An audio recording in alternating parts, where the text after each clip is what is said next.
Some people today say Jesus was the first being God created, like a master craftsman's very first work. At first glance, it might sound like they're honoring him, but let's take a closer look. Because if Jesus is just another created being, then he's not eternal, and he's not God. And if he's not God, then he's not Savior either. The New World Translation, used by Jehovah's Witnesses, tries to push this idea in Colossians chapter 1 verse 16. It adds the word other multiple times. By him all other things were created. He is before all other things. But here's the issue. That word other isn't in the Greek at all. It's simply not there. They're forcing the text to say what it doesn't say. Why? Because their doctrine requires Jesus to be less than God. But truth doesn't bow to doctrine. Doctrine should bow to truth. In Colossians chapter 1 verse 15, Paul says, Jesus is the firstborn of all creation. Now some jump on that phrase and say, see, firstborn, that means Jesus was created first. But let's not run too fast. In ancient times, firstborn wasn't always about birth order. It was about rank, status, and inheritance. The firstborn was the honored one, the heir. Even if he wasn't the oldest, he could be declared first in status. Take David, for example. He was the youngest of his brothers.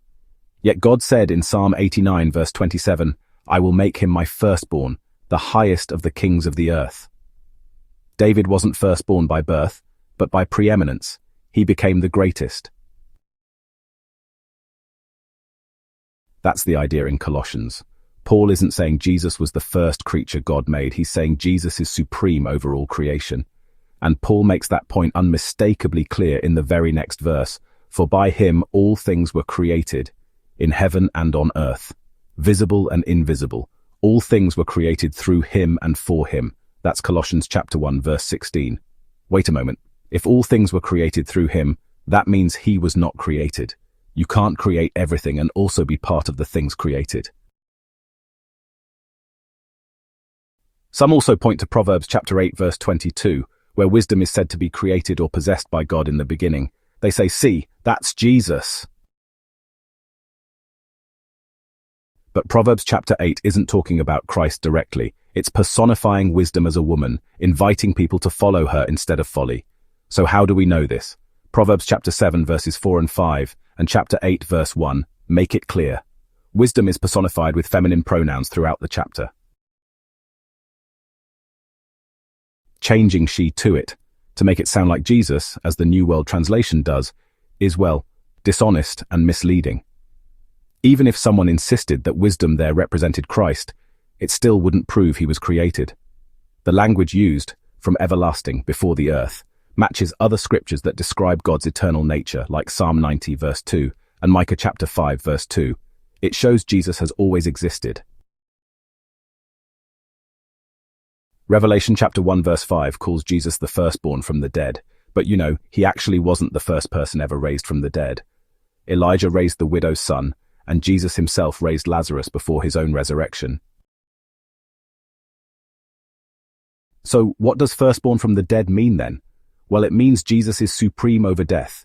He rose never to die again. He's the source of resurrection for all others. Paul says Christ is the firstfruits of those who have fallen asleep in 1 Corinthians chapter 15 verse 20, and that we will be made alive through him. When Jesus stepped out of that tomb, he wasn't just escaping death, he was breaking its power so others could follow him out. The Hebrew writer speaks of Jesus as the one through whom God made the worlds, as we see in Hebrews chapter 1 verse 2. He also says Jesus is the heir of all things, not the first thing made, but the one who owns it all. And then John writes in chapter 1 verse 3, all things were made through him, and without him nothing was made that has been made. That's as airtight as it gets. If Jesus made everything, then he cannot be part of the everything that was made. You can't build the universe from inside a toolbox. Jesus declared in Revelation chapter 1 verse 8, I am the Alpha and the Omega, the beginning and the end, the Almighty. That's no creature talking, that's the voice of the eternal God. John calls him the Word who was with God and was God, as it says in John chapter 1 verse 1. And, lest there be any doubt, John chapter 1 verse 3 comes right behind it to clear the fog. All things were made through him. There's no asterisk, no exceptions, no other things. So was Jesus the first being God created? No, he is the eternal Son of God. He was not made, he is the maker. He holds creation together, as it says in Colossians chapter 1 verse 17, not because he's part of it, but because he reigns over it. He is the firstborn, not in time, but in rank. He is the firstborn from the dead, not the first to rise, but the one through whom all will rise.